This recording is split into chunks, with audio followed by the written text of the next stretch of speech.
Okay. So thanks for coming today. I'll try to make this kind of quick because I know some of you guys came in on your off day, so I appreciate it. But really, I just wanted to share some of the things that I learned throughout the doctorate, and then there's a couple new techniques, and some of you guys have seen bits and pieces of it here and there. So I just wanted to give a broad overview, and then you guys can decide what we like from there, and then we can get further into it throughout the year. First, just a couple of foundational ideas that they talk about a lot in the DAT. So, kind of the difference between a truth pathology versus just a functional limitation.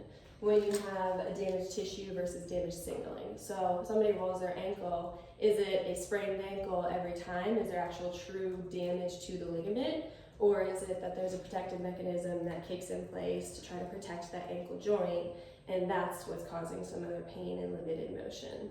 So just trying to figure out the difference of when it's true tissue damage versus when the body is just in that protective state. And that kind of jumps into this nervous system involvement. In most of our injuries, we're going to have some form of nervous system involvement, whether it's that more that central nervous system, and then a lot having to deal with the autonomic nervous system. So like your sympathetic, your parasympathetic systems. Somebody sustains an injury, they're going to go into that fight or flight, protect mode. So what are the effects of that nervous system involvement? How can we treat that?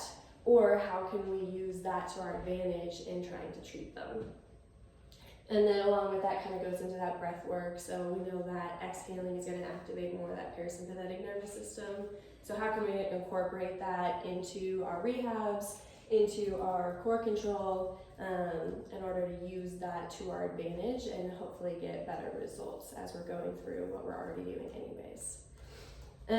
One of the other things that I learned a lot over the last 2 years is kind of the difference between just like a palpation and then actually feeling the tissue itself. And it goes even beyond, I mean, the palpation is an easy part because we do that as part of our evaluation, but then how do we feel the tissue on a deeper level throughout our rehabs, and feel those like subtle shifts as we're going, and using that. So there's different layers and directions. We can go all four. If you have your 4 planes of movement, you have your sagittal, the transverse, you have your coronal, and then also just compression and distraction. How can you add all of those things into the treatment, and seeing, as you're working with somebody, are you feeling that like little bit of pulse release? Are you feeling the tissue soften beneath?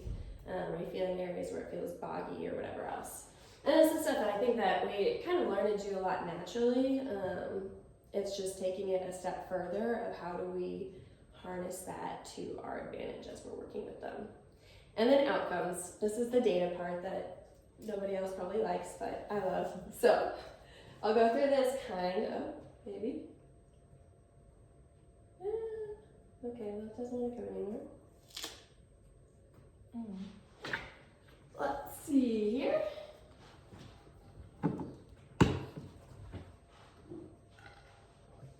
It's okay. Yeah, good time to eat. Any questions so far? No. I know, that's just the easy one down part. Okay. So, outcomes, we're already asking for a pain scale typically. We already asked them the 1 to 10. So if instead of just asking that for our own mind, if we can just write down that number quick, then we get an immediate pre and post and way of tracking data as they progress. So that's what I've probably used the most. Throughout the program, I've had to collect certain outcomes. And so I probably use that the most because it's quick, it's easy. When we have a room full of people, you can still get concrete data and see concrete changes, at least in their perception of pain. Similar to that is the stress numeric rating scale. It's another just 0 to 10 Likert scale. So, but asking about their stress tells us a little bit more about where they're doing mentally, emotionally, and then also can kind of clue us into some of that more nervous system involvement. The patient-specific functional scale, that's pretty similar to your numeric pain rating scale, only it gives us more of a functional degree. So it's a 0 to 10, only 0 it's flipped. So 10 is that they are not able to perform, I think, and 0, I have it up here actually, Yeah, so 0 is unable to perform activity, and 10 is that they're able to at their same level as before. So this is, if you have a runner come in, then you can talk about running, jogging, sprinting, things that are specific and functional to them, which is useful. I'm not going to pull these up right now, but I included links in here. I'm going to send out the PowerPoint. But basically, for my own data collection, I created this Google survey form. And so it's just super quick and easy. After I have that patient encounter, I pull it up and it has their initials, sport, pre-post, MPRS, a check mark of the different treatments that I did, and then it spits it out into the Excel sheet. So it's super easy to analyze at the end of the year. So I did that over the last 2 years. And then every semester I had to go through and analyze some of that data. So this is just the MPRS, a lot of just mean change scores. So average pre-MPRS, broken down by semester, and then post. What's the mean difference? So what's the change that I got? And then the percent change score is what was the change relative to their pre-treatment. So if somebody came in with a 5 out of 10 and then got them down to a 1 or 2 out of 10, then that's considered a 76% improvement. So a little bit of variation throughout. This last spring was best year yet, so all the concepts finally really kicking in. Again, this is just a way that we have concrete numbers to show what we're doing, and then that's helpful for us so we can learn from our own data, and then also for the higher ups, for Brittany or whoever else, we can show actual concrete data of this is why we're doing what we're doing, what kind of difference we're making. This was just kind of a fun one. I learned a lot of new techniques, and so this kind of broke it down by semester. You can see as I went throughout, I started playing around with a lot of the different techniques and learning things. So not only did my change in pain get better, but also I just had a lot more tools in the toolbox, so to speak. So, and then clinical significance. So when we're talking about the MPRS, what is actually meaningful to the patient? So the MCID, or the minimum clinically important difference, is a 2-point difference. So if they're at a 5 and they would get them down to 3, then that's considered significant clinically. So I tried to break it down out of all of my outcomes, how many of those reached that 2-point difference for being clinically significant. And so what techniques, what did I use when I achieved the best difference there?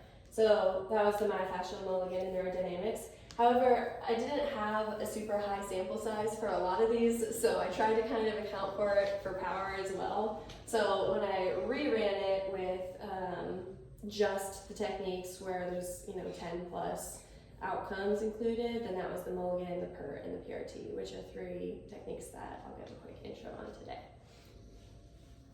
And then the last thing, for outcomes wise, we can also break it down by body region. So I took all of our regions that we use in SWOL, and then looked at it that way to see which areas I was doing well in and which areas I needed to improve in. So last fall, my shoulder clavicle was not phenomenal. I was like, well, that sucks. I get a lot of shoulders and softball and everything else. So I spent some time over Christmas break really focusing on like the mulligan of the shoulder and some other options I could do. And then this spring was significantly better. So that's just a way that we can go through and highlight a little bit with concrete data of where do I need to improve and how can I make myself better. Any questions on any of that so far? Okay, cool. That's all the fun number boring part. Okay, so I wanted to give a quick overview of some of these techniques. You guys have probably seen me do some of them in the ATU room. PRT is the positional release technique. This is one that I use every day, pretty much as part of everything. So the goal of this is you're trying to put the body in a position of comfort in order to release tender points. So the theory here is that your muscles have a resting tension state. It's holding that tension. And then when you have pain, then that tension is going to increase. So essentially we're trying to shorten the tissue and get it as relaxed as possible, so that way the brain can let go of that resting tension. It almost resets it. So one example is if you think of like those little Chinese finger traps, you know what I'm talking about? So your fingers are in it and you keep pulling, think of that as like you're stretching, you keep pulling and it just holds tighter because that tension you're just increasing. So rather than that, you shorten the tissue, put it in comfort, and that way it can release. Is kind of the thought process. It's going to be used on any tender point. The contraindication of note, I would say, is that vertebral artery disease. I use this a lot in the neck and upper track area, so they're laying on the table, and then I'm putting them into that neck extension, rotation, side bending, all of that. So just, have them open their eyes, make sure their eyes aren't wiggly, and you're good to go. So that would be the biggest one of note. And then the gist of how you do it, you're going to find that tender point. Some people have multiple spots, so you start with the worst. And it's not, at this point it's not surprising, but the first couple of times it's kind of surprising to me because they'll know exactly the point. As you're palpating, let's say I'm working on the forearm, you're palpating, you say, okay, where's the spot where it's the worst? And you find it and they'll jump and they'll kind of like pull away and you're like, okay, yep, that's the spot. So that's the one that you want to treat then. And then I'll hold my finger on that spot. I don't take my finger off that spot the whole time, and that way, one, I don't lose it, and two, it can feel the tissue, and I can feel the pulsing, the relaxing, the softening. And then you're adjusting those 4 planes. You're trying to get it as soft and squishy as possible underneath. I'm not holding pressure in that spot, I'm just monitoring on the surface. And then once you find that position where it feels nice and soft, recheck it. I'll poke again and say anything there. So your goal is to get it down to 0. Sometimes I'll say that's better, that's not quite right, and then I'll adjust a little bit more until you get it at that 0, and then you hold it for 90 seconds or so. If you feel that pulsing, wait for that to stop. And then after that, you can take them out of position, recheck, and a lot of times it's either completely clear or significantly better. I have a question real quick. Yeah. What percentage of pressure would you say that you're applying? Like none. No, so it's yeah, just so really like my finger there is just to monitor, and then also so that way as I'm going through, so I'm trying to all of the treatment, I guess, is moving everything else to try to shorten it. So I'm like bringing this up, I'm rotating, I'm pressing, I might even bring the outer skin around it. So this here is just to monitor, and when I feel it squishy, to recheck. But the treatment itself is just in the body positioning. Any other questions on that one? Okay. The next is the PERT, or the primal reflex release technique. This one, the goal is to decrease pain, but even more so, you're trying to re-regulate the central nervous system by targeting primal reflexes. So you have like your startle reflex, or in infants it's called the Moro reflex, your withdrawal reflex, that pain, and then your protective joint. So you're trying to use those reflexes to your advantage in order to reset it and let the body let go. So the theory is that you have a pain or a startling experience, and then that activates your fight or flight, your sympathetic nervous system response. So then PERT is going to downregulate. They initially just said downregulate, now they're kind of moving towards re-regulate. But you're trying to re-regulate that system, so that way it's not the nervous system holding on to that protection whenever it kind of goes back into that, like the tissue itself. If it's not damaged, it could be that nervous system holding it. So you're trying to get that nervous system to let go. And then along with this, it applies that the painful stimulus originates more from a central source rather than a peripheral. So a little bit of a mindset shift there. But these are useful whenever you have, in this paradigm, what they call a nociceptive startle reflex. So this is more a painful area rather than a trigger point. And it's an area that's going to elicit, and within their paradigm, one of the 3 Gs. So a grasp, a grimace, or a groan. This is an area where you poke on it and they jump and they pull away. Or they try to grab your hand and they say, and you get that whole like startle response. This is where this technique is going to be the most helpful. And how you do it, there is a 1-minute nociceptive exam that they teach in this paradigm, and basically you're feeling And it can be done as part of the palpation. You're feeling from head to toe to see where any of those startle reflexes are. It's kind of wild because within this paradigm, they might be coming in with knee pain, but you might have a startle response way far away from it in the neck, and then treating the neck can sometimes clear out that knee pain. So the concept of this is kind of wild when you do that full whole body exam. I know we have a lot of patients all at once, so I don't do the whole body every time. Maybe if I did, I'd get even better results. But I tend to do it a little more localized and still get some pretty cool results. And then there's specific PERT techniques, and so that would be, kind of where an in-service would come into play to treat, more specific areas. But like one example is if somebody has quad pain, you might try to activate a deep tendon reflex within the hamstring. You're actually trying to activate the hamstring in order to calm down the quad. That's like one example of how this system works. Questions on that one? Do you see a difference in some, like when you, obviously this goes into like patient versus patient on the good old saying of like what their pain tolerance is. So obviously some kids you may be looking at the same injury or the same pain in the same area, but when you go to apply that pressure, they don't elicit one of the 3 Gs. It's just they're like, yeah, that hurts. Whereas it may be the same exact. Did you see any of that? Like where, like it's like, oh well, it's the same injury, but obviously it's hurting this person more, or it's eliciting more pain than it is to like another. Yeah, I think that's where. So, yes, to some extent you'll see that. It might look a little bit different per patient. Their response might be a little bit different, but you'll still get some of that, like that nervous system. Like they're still going to have that reflexive jump, even if it's not as big and drastic. Even if they're not, grabbing your hand and pushing you away, you're still going to get that like jump. And it's really interesting too because, and I noticed this a lot with this one and with the PRT. The kids know when you hit the right spot, and especially the ones that I had done the technique on a couple of times, and I find that spot and they say, yep, that's the spot, or you get that spot that you're checking and they react to it and they know. So I'd say there is a difference but between patients, but you're still gonna have that like nervous system.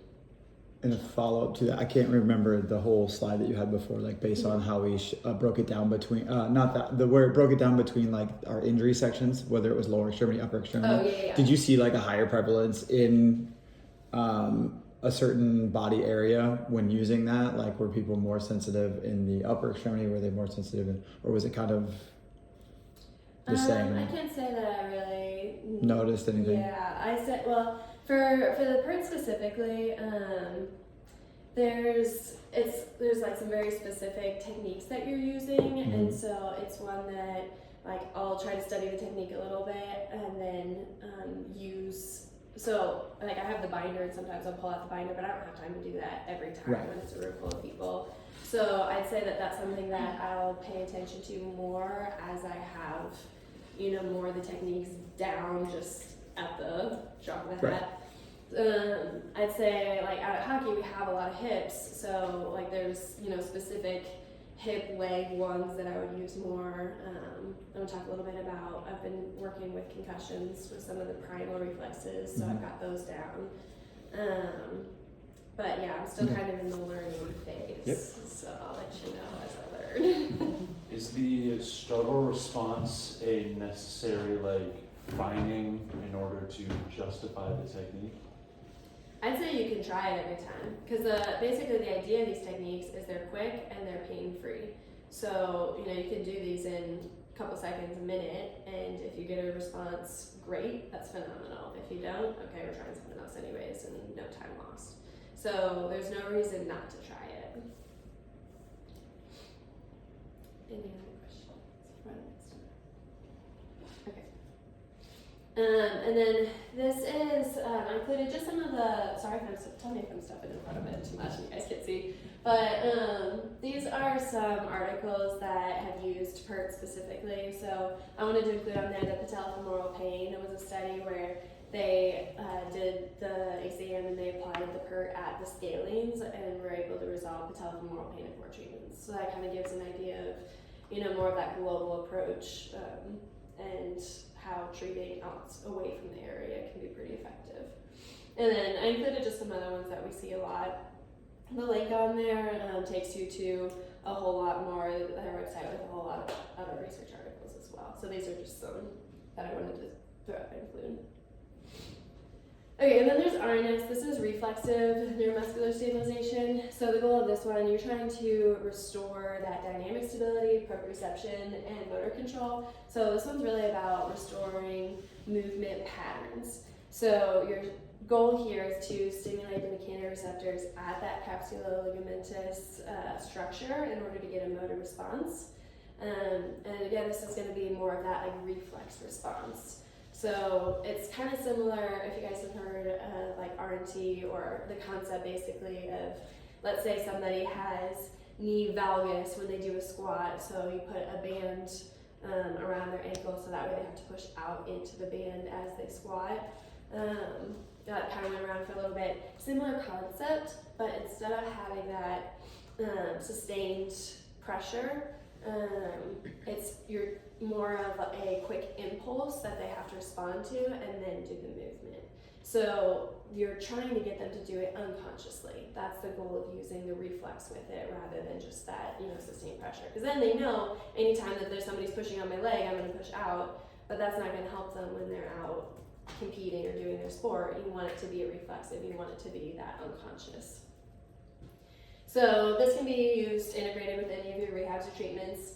Anytime they're trying to address a muscle pattern dysfunction, can be useful for prevention, management, and rehab, especially with the overhead sports, can be pretty helpful. And how you're doing it is just applying that force in the direction of the dysfunction so that the patient can actively correct it. Reflexive, I wanted to include that. So speed of the neuron is 325 miles per hour. So you're going quick. You want it to be super speedy. Obviously, I can't move that fast, but that's the goal. You're trying to beat that. And so in clinical practice, there's been some studies with movement pattern dysfunction, scapular dyskinesis, shoulder subluxation can be super helpful after that in order to improve that stability of the joint as they're going throughout their motions. And then apparent hamstring tightness. This is the one that is super interesting to see because it's pretty quick and easy. So we get a lot of people that say, my hamstrings are tight. Is it really that their hamstrings are tight, or is it that they don't know how to activate their core appropriately in order to get that full length? And so that's a pretty quick demonstration. We can play around with later. We'll be conscious of your time. But basically, if by activating, so for that one, patient standing there, you just push like right against their core and have them respond and react to that. A couple reps of that, and then they can bend down, touch their toes better than they could. So that's kind of the fun party trick too, because it's quick and it's easy, and it really demonstrates quickly that, okay, I didn't even touch your hamstring, it had nothing to do with that, but when you improve that motor control, you're able to get that length. Questions on awareness? And then the last one that I'll really kind of go into detail on is the mulligan. This one's a mobilization with movement. For this one, you're applying a sustained accessory joint mobilization combined with movement. So the theory here is that there's some sort of positional fault. So the joint has a slightly abnormal position, and then that's resulting in pain or a maladaptive movement pattern. So essentially, you're holding a glide to correct that positional fault as they move, and then that can correct it. That's what the initial idea was, and now we're not entirely sure if it's a true positional fault, or that might be part of it, or if it's just that you're decreasing those nociceptive inputs, if it's more working on the nervous system. Either way, it works, so I'm going to do it, regardless of why it works. But this can be used with any restricted and or painful movement. This one is super helpful at joints. And so how you do it, you're identifying the movement or activity that has pain or dysfunction. Then you're going to apply the force or the glide and you're gonna apply it and test it to where you're holding in a position where they can then do that movement pain-free, and then you have them do a couple reps of it to kind of correct that pattern, and then you can repeat it as needed. So, for example, I've used this one a lot with knee injuries, especially. I had one last year that I did a ton with. It was a MCL injury, so true injury there for sure. But as we were trying to regain her range of motion, every time she would flex her knee, she would have a lot of pain. So then I started adding this glide with it, and I positioned my hands in the glide until we were able to get that flexion pain-free, and she was able to go further and in less pain. And we do 10 reps of that. And then after that, I take my hands and have her do it herself, and it sticks. And then we do the rest of her rehab, and she's able to do it from a more pain-free position and with more movement. So that's one example that I used a ton last year. It was super helpful. And then in clinical practice, through a couple things that we see a lot up there, but also that link. This is a reference list that they have with hundreds of studies, so lots and lots of different options. There's systematic reviews and everything else on there. This guide breaks it down by body region, by types of study, by everything else. So lots of good stuff out there on that one. I just wanted to mention there's a couple other cool things that I learned. Didn't want to take the time to go through in depth through everything today. But neurodynamics, I know Morgan's seen me use that one a lot, and I have that sheet, so that's one that I'd like to incorporate a little bit more. There's some breathing resets, there's some myofascial release, which is just, treating the tissue, trying to release some of that adhesion there just with your hands. I've gotten some really cool results out of. And then there's some more on like the energy side. There's like these neurovascular holds where essentially you're trying to use more of like the meridian. So it's a little more of the holistic side and using that to your advantage as well. So those are just some other stuff that I'll just talk more about at some point. Okay, last thing. Any questions on any of the techniques before moving on to the last part? Okay, so I want to take you kind of the background and the overview of some of that stuff, and then this is the research that I've been collecting this data, writing a paper as soon as I graduate, and I can include the DAT. I'm going to submit it for publication. But basically, I created this acute concussion treatment paradigm. So when we have someone with an acute concussion, it's a treatment option we can introduce early, and it's safe. It doesn't make symptoms worse at all. It helps them feel better in order to help decrease their symptoms, and then also to help re-regulate your autonomic nervous system. So we know that there's a lot of overlap between symptoms of concussion and then autonomic nervous system dysfunction. And we also know that if somebody has a hit hard enough to cause a concussion, it's probably going to dysregulate their nervous system a little bit too. You're going to have some of that whiplash mechanism that decreases the cervical blood flow. You're going to have that whole metabolic cascade. So what can we do early in order to help them feel better? So I did a case series for it. For the paper, I just had 4 cases, and then I was able to keep gathering some more data. So for you guys, I have all of the data, but then the paper that's gonna hopefully come out is just 4. But basically, for my outcome measures, I have the post-concussion symptom scale, the SNRS, so that was that stress numeric scale, 0 to 10.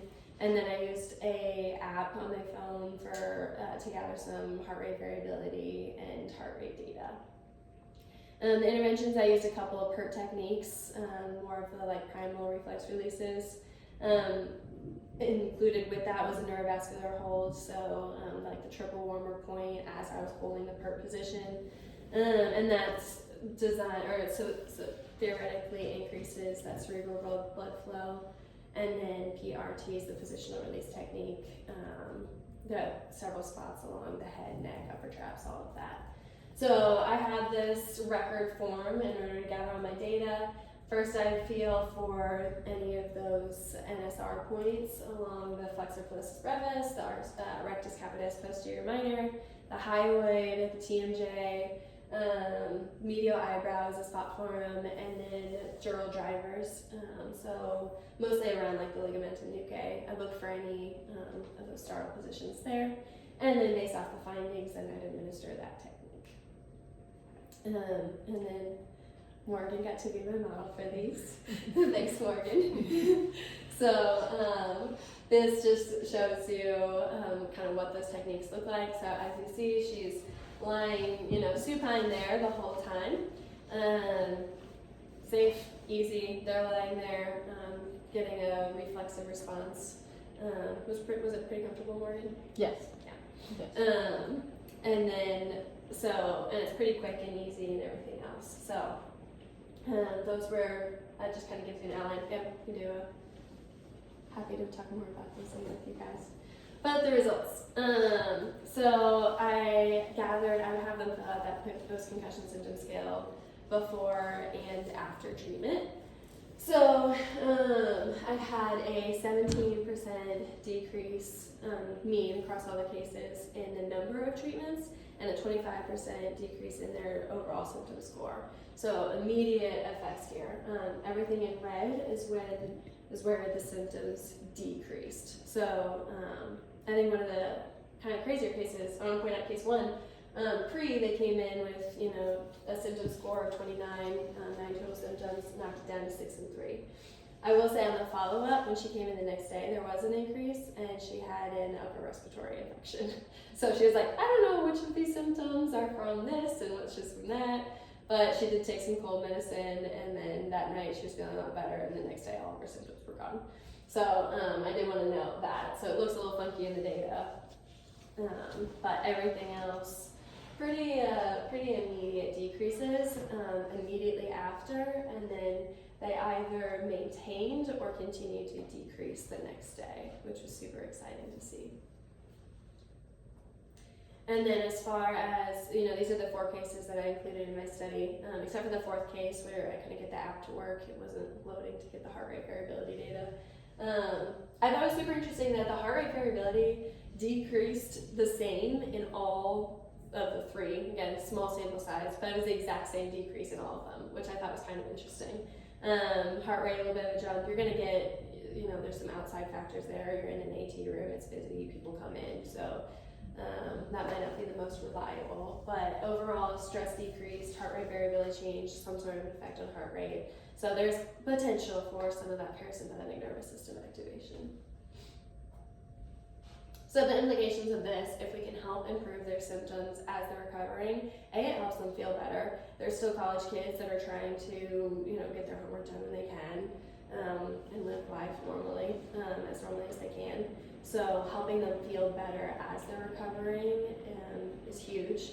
And then also you have that, those patients that have symptoms that are lingering that tend to fall into that negative feedback loop where then they're alienated and then they're feeling bad because they're not doing anything and everything else. If we can get them feeling better faster, we can help break that loop. And then there's also some implications for for all autonomic nervous system dysfunction. I think that there's potentially some impacts too for pre and post surgery. I had a girl just have shoulder surgery, and she came in the day before surgery, and she's like, I just haven't been feeling like myself ever since the injury. And so I ran some of this stuff with her, and she said she felt way better after, and her recovery has been pretty smooth through surgery. So again, it's just anecdotal, but I think that there could potentially be some implications in there that I'd be curious to dive into a little bit deeper. So that's all we got. I have a whole list of references too. But. Wow. Yeah. Questions, comments, concerns? I think it's just going to be easy to see you perform some of these Yeah. in person. Like, I've seen you do some of it, but at the time, like, I'm busy doing something else. So I haven't fully divulged the time to just jump in and see it. So, yes, I understand what you're saying, but it's going to be easy to just see you perform some of it and then just obviously practice it. Yeah, definitely. Yeah, and that's where I didn't know, like, if we wanted to take a day and pick a technique, because it's also a lot of different stuff. So, like, it's taken me 2 years and I'm still new and I'm still learning. So, taking a day to pick a technique and work with it, or I wanted to introduce, like, these are some ideas, some concepts, so if you have questions or if you want to try anything or if you have a patient where you want to try it, we can dive into it a little bit. Do you do it for like specific injuries, or is it just like, because I know a lot of it was like decreasing pain. Mm-hmm. So did you just throw it out to like all of them that were in pain, well, basically everyone that's injured, or was it like this, like a strain versus, I don't know? Yeah. Some of it is a little time dependent too. Mhm. Like, obviously in that pre-practice run, there's everyone in the room right before we go, like, because I'm still new and learning. Like, once I have everything down immediately, then I think it'd be great. You can use it. It takes 2 seconds to go. Yeah. I'm still learning a little bit, but yeah, I'd say the cool thing about these techniques is they can go across the board. You can try it for anything because it's quick, it's pain-free, it doesn't leave them bruised. Overall, it should have like a calming, relaxing effect. Mm-hmm. So the worst thing that happens is it doesn't work, and then you're still doing all your other stuff anyways. So you can use it for anything. But yeah, sprains, strains, concussions. Use your imagination. Yeah. Well, then that's something that you could literally try every day because you're not damaging the tissue or trying to break down the tissue. So you could literally try these techniques every day compared to like cupping or, scraping where you want to kind of space those out, right? So this is something you could try daily. Yeah, exactly. You're not going to hurt them. You're not going to have any negative effects from it. Cool. Yeah. Did you have any data on, and maybe you do, but there's a lot, but like on outcomes or injury recovery timelines on using so I didn't use this technique on this injury, but I had the same injury here and I utilized this technique and my outcomes were better, worse, the same? Yeah, I didn't specifically collect on that, mostly because I didn't have a great, it's hard when you're in it at the time to know exactly how it's gonna go. But I will say kind of one of my interesting side-by-sides was, 2 hockey players, one's male, one's female, both had posterior labral tears, both had surgery a couple weeks apart. Kind of with the nervous system reset, she was the one that came in and we did some of that stuff before, and she's like, I've been feeling great, I've been moving great, and whereas the other ones had a lot more like pain, and like she's even come and told me because they're friends, she's come in and she's like, yeah, he's kind of struggling, he's not moving as much, and you can't say that it's because of that. And who knows, there's a million other factors that could go into it. But I do know that she's having a positive outcome here. But I think like versus everything that you showed us, like the absolute of like decreasing pain, and then obviously all the other things that you're doing, whether it's their home exercise program or whatever they're doing, cover that. But decreasing pain to allow them to feel better, to be able to do more, to then have a quicker outcome than maybe someone who's not. Yeah, exactly. The one with the MCL, I was using this stuff. The one with the MCL last year, I was able to get so much more motion faster than I had been able to previously. And I was feeling bad because I had a patient who had blown out her knee before. I was like we were cranking on her knee every day trying to get motion back, but she was grateful for it. But that's one of those where I wish I had known some of these then, because if we could have gotten a little bit less pain as we're doing it, then that could have been huge for her. So just comparative to my own previous time, I feel like I'm able to get better stuff. It's hard because I didn't collect outcomes, and even the outcomes I have, it's not every single patient interaction I've ever had, and you're still going to do the cupping for the scraping when they come in and they're sore or whatever. I'm not going to include all of those immediately in there, but at least it gives us a better idea, a better picture. Any other questions? Thanks, friends. Thanks, babe.